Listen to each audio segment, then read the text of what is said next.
Alright, welcome back. In this module, we're going to be talking about the basis for the chi-square test and how it works out math-wise.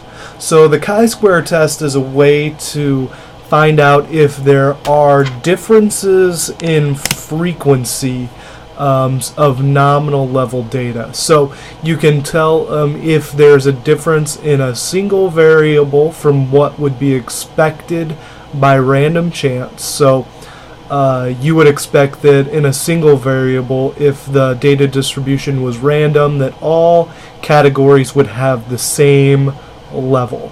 They would all have, like if you have 100 participants, for example, just like we have here, you would expect that each category, as we're testing with gender right here, would have 33.3 people in it. And the chi-square test is a way to see if the actual distribution of your data is significantly different from what is expected. So remember, with our null hypothesis issue, what is expected is the null hypothesis. Also, the chi-square test can be used to show if there is a relationship between the distribution of two variables. So you can look and see if two variables, for example, gender and race or gender and country of residence, are related in some way in their distributions, other than can be accounted for by random chance. So what we are going to be doing in this test is going over the chi-square for a single variable, and then I will show you how to run the chi-square for two variables in SPSS. It's a little bit more complicated mathematically, especially since our data doesn't fit all the assumptions of the test. So generally speaking, in the chi-square test, the assumption is that the data are independent, and that there is some distribution between the data in each cell. So you have to have at least 5 items in each cell for it actually to work out very well. So our data isn't really good for the chi-square test, but we're going to go through the mathematical process anyway, and we'll get about the same answer, but there needs to be a correction applied to get the correct answer.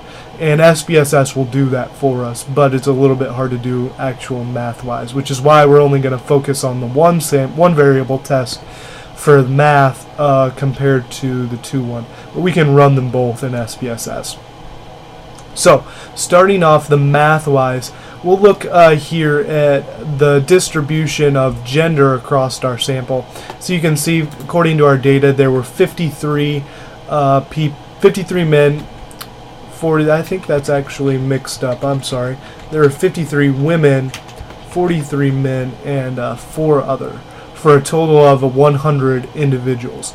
Now, across these 3 cells, we would expect the data to be equal, so 33.3 in each cell, if the data was completely random. Again, that's an estimation, but it's okay for this test. Now,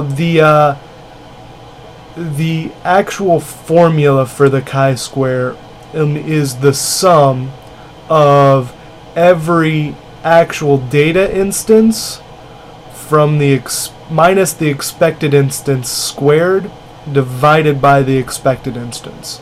So this means that you take every piece of data, subtract the expected instance, square that value, and then divide by the expected. So we can see that being done here in a formula where we just simply take the actual data minus the expected, square that, and divide by the expected. And I've done that all the way across for every column that we have in our test. And then we take the sum of those values there, and we get a chi-square statistic of 40.26.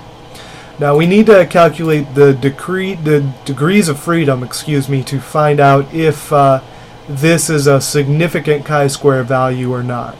And to do that, we just take k, which is the number of rows, the number of columns, minus 1. So the degrees of freedom in this instance is 2. So we've got a chi-square value of 40.26, a degrees of freedom of 2. We go to this nice, beautiful chi-square table that I picked up on the web, I've just looked up on the web, and we can see that V is our degrees of freedom in this item. So we look across this row. For our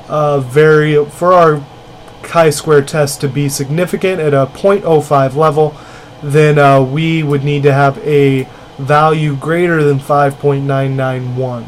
We obviously have that. In fact, we have a value that is significant at less than the 0.001 level.